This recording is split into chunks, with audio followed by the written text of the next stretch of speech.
Yabino ngabo ningaminga phone nga ya journal ya pepe pona peuple mbote dabino nyonso tofongoli yango na ngambo ya Assemblée nationale pona kotalisa bino ndenge plénière ya lundi kuna na Assemblée nationale ba honorable député ba juge qui recevable projet ya loi de finances rectificative exercice 2025 héritier mapindemi apesi bino ba détail.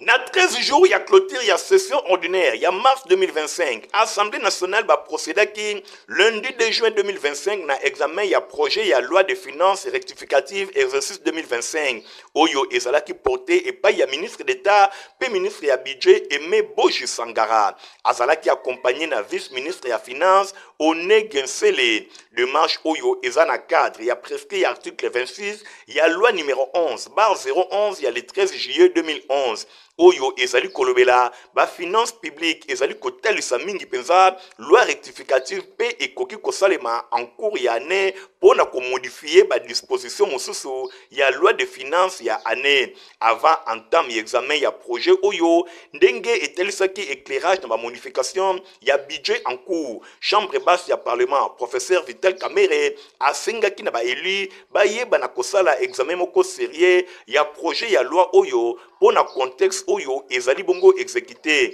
Boye contexte oyo ezali marqué na montée na puissance ya insécurité na partie orientale ya mboka. Ministre d'État ya budget Aimé Boji a présenté na représentation nationale ba amendement pona bit ya loi ya finance oyo ezali en cours. A rappelé que budget exercice oyo ezali bongo likambo etali guerre. Pona oyo etali évolution ya situation budgétaire, ministre ya budget a telisi que ba statistique et exécution ya budget yango ezali disponible pe ezali kotalisa niveau ya ba recette totale oyo ezali réalisé na décembre 2024 na hauteur ya 44 milliards ya ba francs congolais, soit déficit budgétaire ya 182 milliards ya francs. Boye pona ba recette courant yango et atteindre 101,9% ya réalisation na fin ya décembre 2024 par rapport à la prévision, il y a 25 milliards 473 millions de francs congolais. Na décision ya plénière, débat beaucoup et kosalema na commission économique financière pe ya contrôle budgétaire.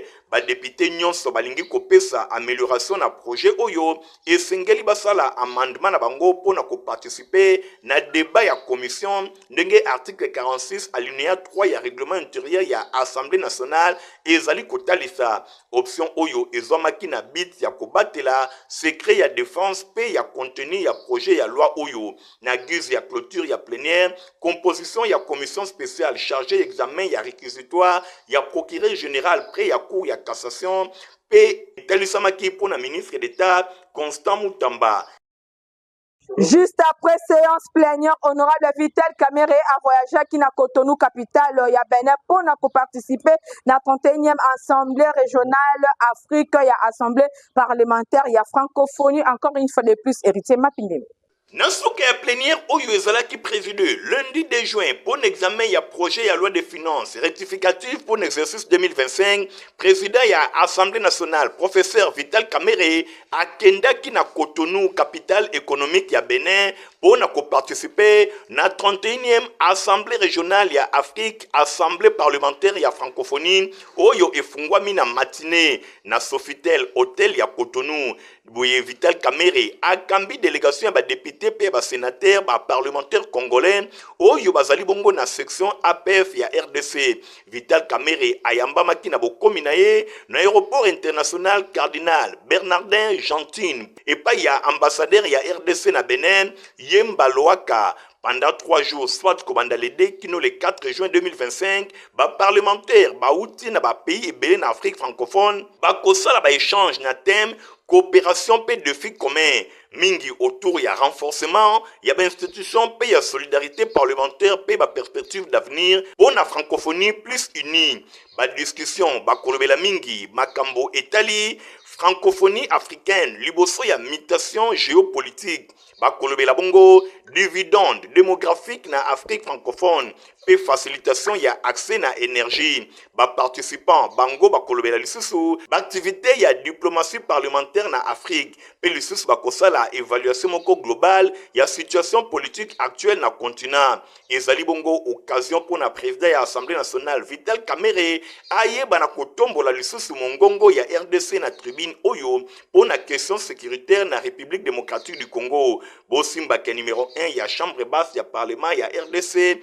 à cause la bongo na ba tête à tête na ba collègues africains ebele na cadre ya matraquage diplomatique pour na agression rwandaise na République démocratique du Congo 31e assemblée ya région Afrique ya assemblée parlementaire ya francophonie ezali bongo étape moko essentielle pour na ko renforcer concertation pe action moko commune pour na ko consolider coopération parlementaire pe ko relever ba défi na Afrique ba recommandation oyo ekouta kuna eko contribuer de manière significative pour na misala ya assemblée parlementaire ya francophonie oyo ezali prévu na Paris kubanda le 9 kino le 13 juillet ezali kuya.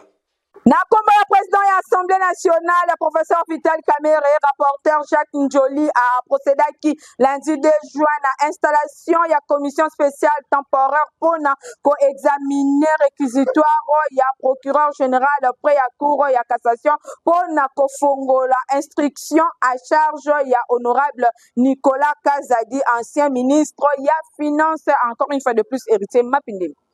Na kombo ya président ya Assemblée nationale, professeur Vital Kamerhe, nde rapporteur ya chambre basse ya parlement, professeur Jacques Njoli, a procédé qui lundi 2 juin 2025 na mise en place officielle ya commission spéciale temporaire oyo bako examiner réquisitoire ya procureur général près ya cour ya cassation pour na instruction na charge ya ancien ministre ya finance pe député national Nicolas Kazadi Nzuji. Boy na cérémonie installation oyo, rapporteur Jacques Njoli a dévoilé qui ba membre ya bureau oyo bako kamba commission spéciale oyo commission temporaire ezali bongo député national Kibuka Kiakese Raphaël Lokola président, député national Nyongo Swami Marie-José première vice-présidente, député national Kashobo Kabonchi Denis deuxième vice-président, député national Soumei Kitenge Pierre rapporteur, pe député national Bokundu Mukuli Pierre rapporteur adjoint. Bosimbake commission spéciale temporaire oyo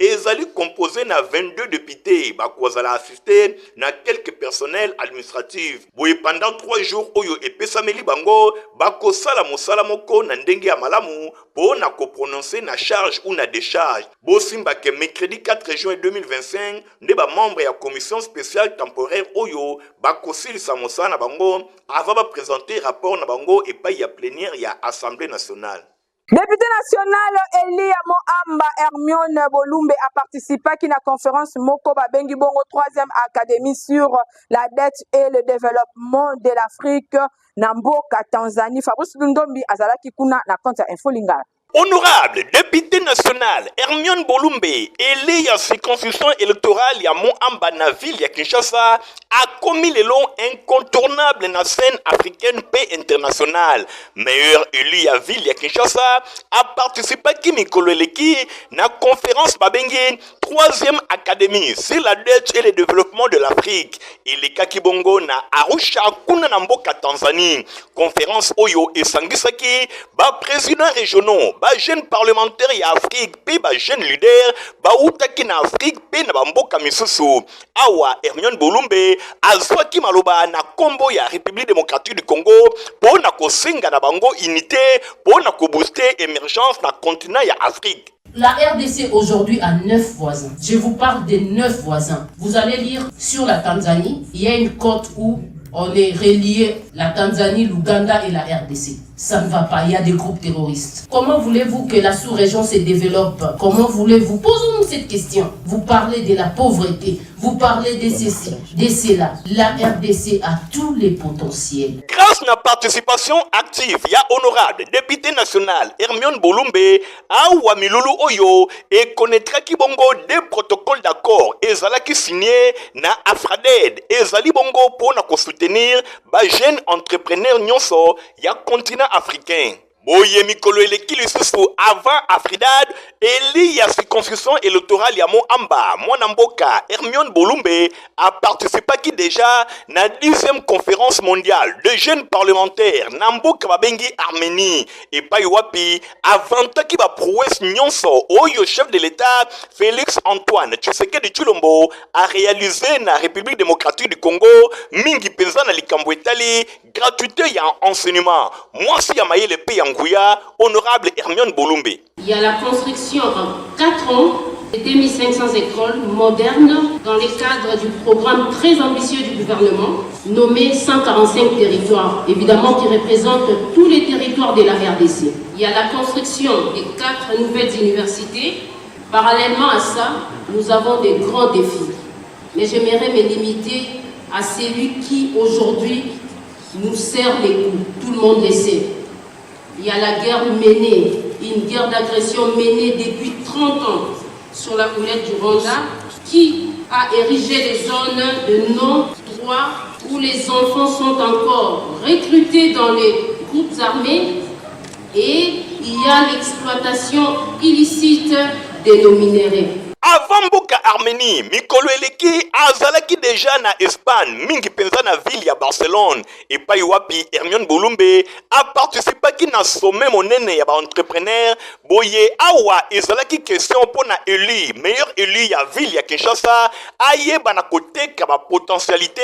oyo République démocratique du Congo azana yango. Je vous invite les investisseurs à tourner les yeux vers la RDC. Mongongo ya honorable Hermione Bolumbe ezali koyoka na bisika bosimba tango nyonso honorable Hermione Bolumbe azali kotia expertise na ye na disposition ya Assemblée nationale mikolo eleki accompagnaki numéro 1 ya chambre basse ya parlement honorable Vital Kamerhe na 16e conférence ya ba assemblée ya section région Afrique mingi penza ya Afrique parlementaire ya francophonie et pai wapi yepe azalaki wana bosimba pe boyeba ke honorable Hermione Bolumbe mwasi ya nguya pe mwasi ya mayele tango nyonso azali kolemba te azali kobunda bisika nyonso pona kosunga chef de l'état Félix Antoine Tshisekedi Tshilombo deuxième mandat na ye ezala réussite totale. Leader ya SID Martin Fayulu Madidi asalaki message moko lundi 2 juin epai wapi asengi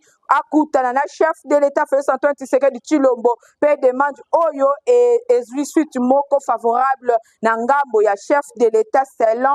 porte-parole naye. L'organisation de notre pays que l'on redoute depuis 1960 n'est plus une menace lointaine. Na discours na ye asalaki to na message apesaki pour la nation congolaise boye mwana mboka Martin Fayulu Madidi oyo azali numéro 1 ya SID ye apesaki message na ye mingi pour la population bayeba na koyoka ezalaki mingi destiné epai ya ancien président Joseph Kabila Kabange epai wapi ye asengaki ye ayeba na kolongwa na ville ya Goma atalisi ke stratégie moko te ekoki kotalisa présence na ye na ville ya Goma ville oyo ezali occupé epai ya ba agresseur ya République démocratique du Congo natina wana apesaki lisusu message epai ya Corneille Nanga na mokuse alobi na ye esengeli asa société na bato oyo bazali kosala massacre contre population ya République démocratique du Congo natina wana pona président Félix Antoine Tshisekedi Tshilombo lokola garant de la nation pe garant ya bon fonctionnement ya institution asengaki na ye ayeba na kozwa mokano ya kosalisa dialogue oyo ekosangisa ba congolais nyonso ba classe sociale nyonso pona kobeta masolo etali mboka pamba te mboka ezali kotambola na ndenge ya malamu te esengeli toluka solution to éviter balkanisation ya République démocratique du Congo atalisi na chef de l'état Félix Antoine Tshisekedi Tshilombo esengeli to ndima te kozala génération oyo tokomona balkanisation ya République démocratique du Congo pona kosukisa asengaki na chef de l'état ayeba na kokutana na ye alingi asolola directement na chef de l'état Félix Antoine Tshisekedi Tshilombo mwana mboka Martin Fayulu Madidi leader ya SIDP ya Lamuka alobi bokutani na ye na chef de l'état ezali pona koluka ba privilège songolo te kasi ezali pona kobeta masolo oyo etali mboka koluka solution par rapport ya crise oyo evandeli République démocratique du Congo demande ya président Martin Fayulu Madidi ezwaki ekomoko favorable na ngambu ya présidence ya république Tina Salama oyo azali bongo porte-parole ya chef de l'État Félix Antoine Tshisekedi Tshilombo atalisi ke numéro 1 chef de l'État Félix Antoine Tshisekedi Tshilombo asepeli na discours patriotique ya mwana mboka Martin Fayulu Madidi pe atalisi disponibilité na ye ya kokutana na leader ya SDP ya Lamuka Martin Fayulu Madidi. Tozali kotala mikolo ezali koya toyebite soki rendez-vous ekozala mokolo nini entre chef de l'État Félix Antoine Tshisekedi Tshilombo et longona numéro 1 ya SDP ya Lamuka Martin Fayulu Madidi pona kosolola pe koluka ba solution ndenge nini ekoki komonana pona kosilisa crise oyo evandeli République démocratique du Congo pe ko éviter balkanisation ndenge yemoko Martin Fayulu Madidi atalisi na message nae. Le Congo nous appelle. Le Congo nous attend. Le Congo a besoin de chacun de nous. Nous avons besoin de la cohésion nationale. Que Dieu bénisse le Congo et son vaillant peuple. Président ya Union Congolaise Ikola Mokusi vice-premier ministre ya économie professeur Daniel Mukoko Samba azalaki weekend eleki na fief électoral na ekuna na mbanzangungu pona ko inaugurer ba cabine mibale ya courant héritier mapindemi Fabrice Lundombi. Na démarche moko symbolique pe concrète ya engagement na ye envers ba compatriotes na ye ya ville ya Mbanzangungu. Professeur Daniel Mukoko Samba, député élu ya ville ya Mbanzangungu na décembre 2023. Bosimba a procédé qui samedi 31 mai 2025 na remise officielle ya cabine moko Mbamba ya Sika ya 630 kVA na quartier Kumbimbengo. Bosimba ezali domoko personnel oyo ezali ko marqué étape moko importante na amélioration ya ba conditions de vie ya bana ya ville ya Mbanzangungu mingi penza na quartier oyo tangeli bino. Quartier oyo ezalaki dans le noir mikolo eleki sikoyo ekozala éclairé et ko permettre ko réduire sensiblement ba criminalité bisika oyo ba criminalité ebele na butu. En même temps population akoye bana kosala mosana ye tango nyonso na ndenge ya malamu même na butu. Bosimba après coupure ya riban symbolique ezalaki bongo ambiance moko ya kitoko ya bana ya Mbanzangungu batalisaki esengo na bango pona ko retrouver courant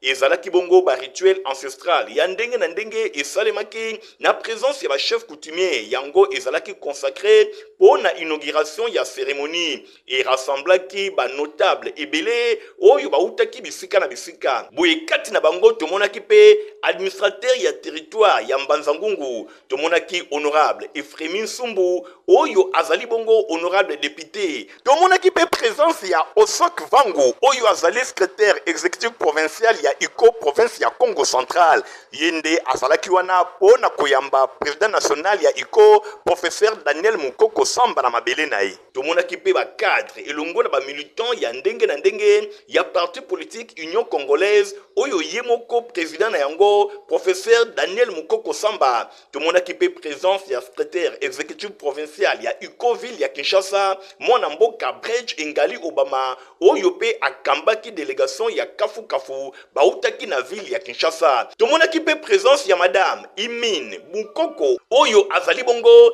épouse ya vice-premier ministre et ministre ya économie professeur Daniel Mukoko Samba bakisana batu ebele population batondaki na ndenge ya kosakana te bosimba ke geste oyo ezali posé epai ya professeur Daniel Mukoko Samba eza na cadre ya réalisation ya promesse oyo asalaki epai ya ba électeur na ye na campagne électorale na décembre 2023 promesse oyo ezalaki bongo ya kopesa quartier Kumbimbengo bayeba na kozwa courant moko ya malonga boye ezalaki na ba présence ya autorité eli ya Mbanzangungu oyo auti kozala nommé vice-premier ministre pe ministre ya économie nationale na kati ya gouvernement Judith Suminwa ye apesaki bongo ba document nyonso oyo ezali kotalisa propriété ya parcelle oyo basombi yango pe baccessoire mosusu oyo etiamaki pona mise en service ya ba installation ba autorité ya SNEL bazalaki pe wana bangonde bazwaki ba document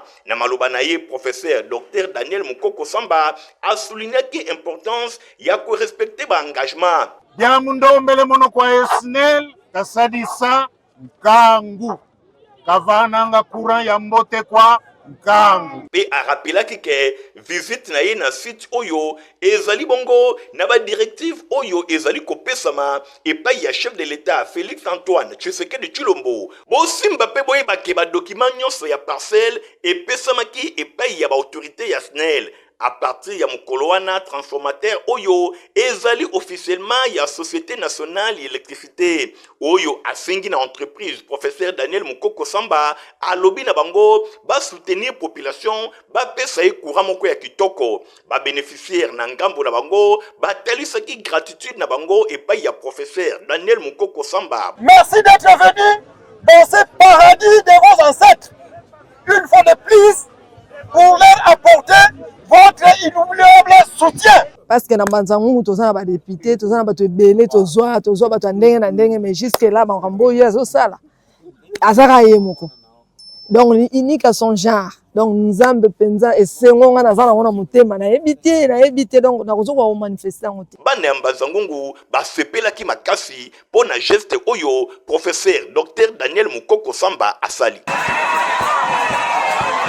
Honorable Amisi Makutano Eli Yafuna akitaki lundi 2 juin na marché Bayaka na commune ya Ngiringiri pona kotala ba résultat ya misala ya assainissement oyo asalisaki Nathalie Kela Kapenda afasi mini balete. Azali kolakisaki azali vraiment papa ya bana nyonso ya funa santé na bango pe environnement eza affaire na ye balekinzela ba vendeur pe basombi ya marché Bayaka bakosala ba activité na bango na environnement moko ya kitoko pe ya malamu. L'homme du terrain honorable Amisi Makutano asalisi misala pona kolongola basalite pe bosoto nyonso oyo ezali awa ye moko en personne élu ya funa moto ya terrain akitaki pona kosala constat mokolo ya lundi awa na marché Bayaka. Constat résultat ya kitoko marché Bayaka ekomi propre ata salite moko ezate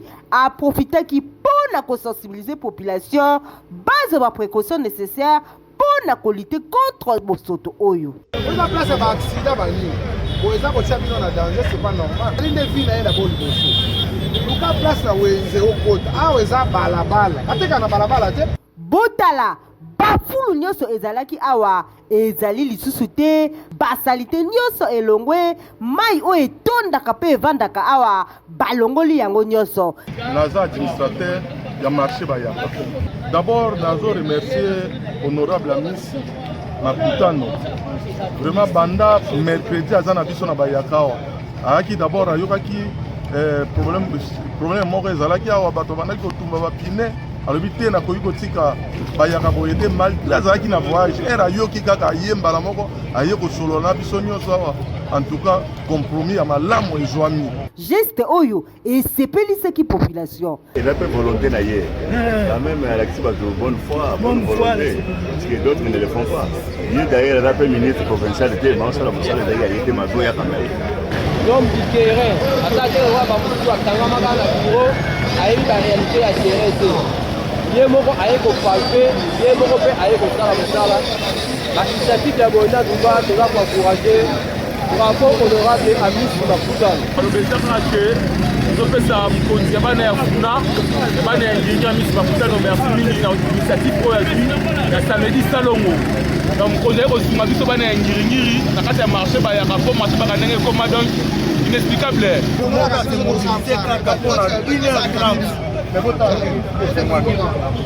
Amisi Makutano Adolphe l'honorable donc tout ça va sentiment tout ça va la place il faut ata député moko na mokili ona na sala ata ya bachangu ata ya balukunga samedi salongo ekomi awa lokola tradition pona bana nyonso ya commune ya Ngiringiri pe ya circonscription ya funa but koéliminer badesier koréduire salité pe environnement na bango ezala bongo kitoko. L'homme du terrain honorable Amisi Makutano vanda na yo mosala kitoko. Dans ce débat, le complexe scolaire Mama Pemba École, il y a Fondation Neron Mbungu et fêtaki 10e anniversaire na yango bolanda ba détail et longo na Midjo Mabasi.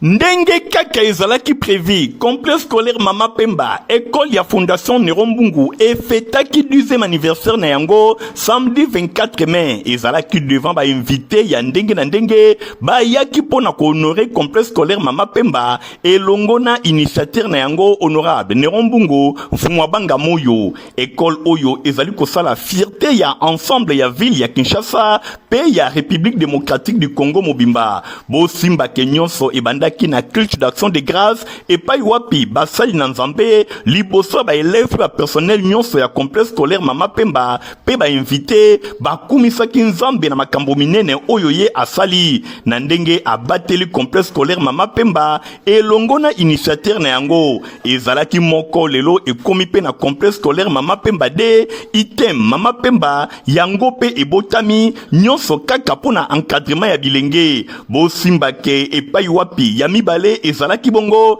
parti culturel Yemoko honorable Nerombungu initiateur ya complexe scolaire Mama Pemba akomaki wana ba démonstration ya ndenge na ndenge esalemaki epai wapi ba élève balakisaki niveau ya formation oyo ezali kopesama na complexe scolaire Mama Pemba boye Yemoko initiateur honorable Nerombungu azwaki pe maloba na discours na ye a remerciaki nzambe oyo atiaka liboso na makambo na nyonso elongo na bato nyonso na ndenge ba contribuer d'une manière ou d'une autre pour l'exploit ma kasi pe ya kitoko et salema na complexe scolaire Mama Pemba pendant 10 ans hommage ya makasi et pesamaki et pa ya mama moboti na ye Mama Pemba oyo kombo na ye et pesama na école po na kokanisaka ye tango nyonso na ndenge abota honorable Nerombungu Mfumwabanga Moyo azanga ki pete ko présenter ba invité nyonso ba invité de marque oyo ba répondaki qui présent na milulu oyo abosana ki te ba membre ya famille na ye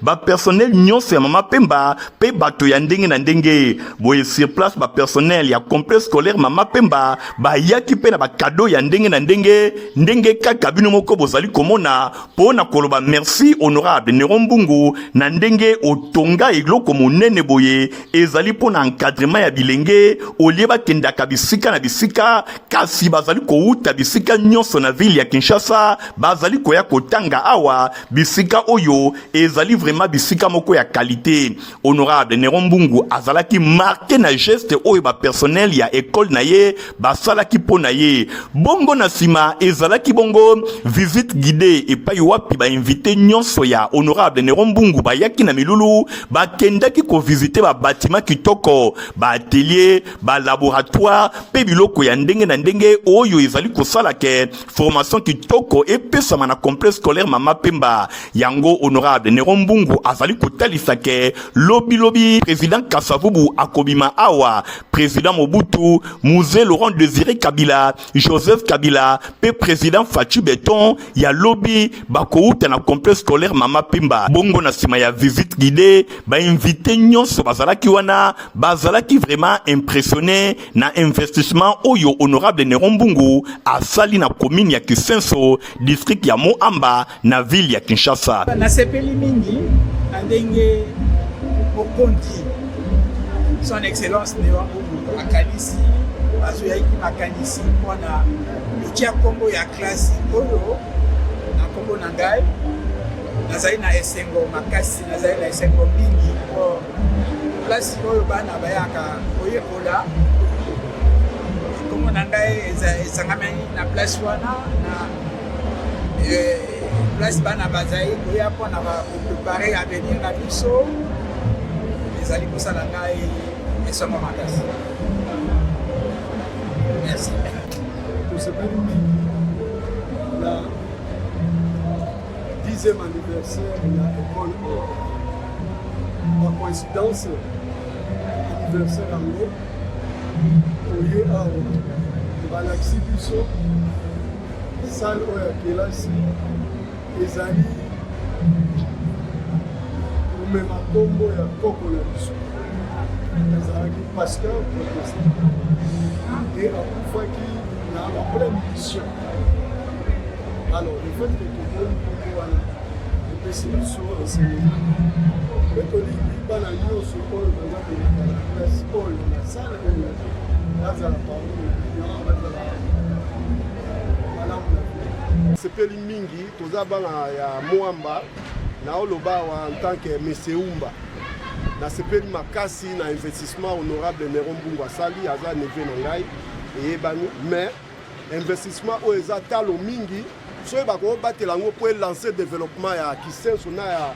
mwamba mobimba 5 ans eza ebele bakokama mwamba bakokamwa Kisenso mpo na développement ya à partir ekolo esengo makasi parce que toye awa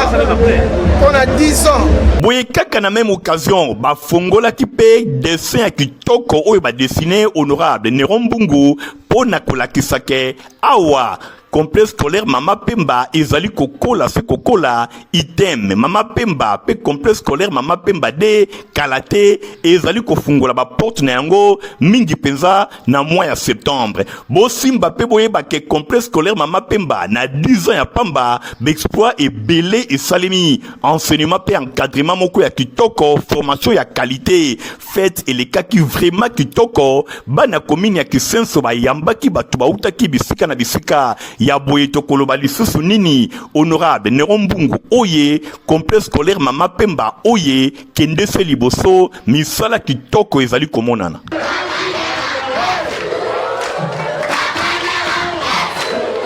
Potifap ezali potopoto ya qualité équipé acheté osala mukolo to mona bino nyonso bosengeli komela yango Rit Kindu grâce poba Protivap encore et toujours. Oyo mama bituna tuna aye bakate tirero apesa mwana ye bire. Ebe na santé kitoko boye. Olesaka ye nini? Aliaka Protivap. Soka ba mama nyonso batimbe ya Protivap potopoto kitoko pona ba bébé pro. Mama soma ye. Mwana na ngai depuis abanda kolia akoli boye. Aliaka kaka Protivap. Protivap. Protéine, vitamine, énergie. Azama yele na classe abela kabela kate alimbaka te. Ba maman, félicitations à vos connaissances. Protivap, facile à digérer et nourrissant. Ezana, protéines, vitamines et énergie. Hey, bébé na yo kitoko ninyo esakai. Ba ba ingakango, santé kitoko nzoto makasi. Matemi disa, mama ketsa mwana. Sukana mbimbi, oyo sukana mbimbi. Wakusa. Protivap, pour bébé pro. Produit par Chris SARL. Ya solo info lingala ya le 3 juin 2025 yango ekomi na souke pape nazaki vraiment na esero makasa ko présenter les bino yango soki bo apprécier ki bo pesa merci na Mijo Mabas oyo azalaki na édition pape azaki assisté et pas ya grâce poba pe Rit Kindu na sima caméra tozaki na Igor Ting montage simba maki na Fabrice Lundombi journal la peuple zaka supervisé et pas héritier mapine bandeko botika la malamu au revoir.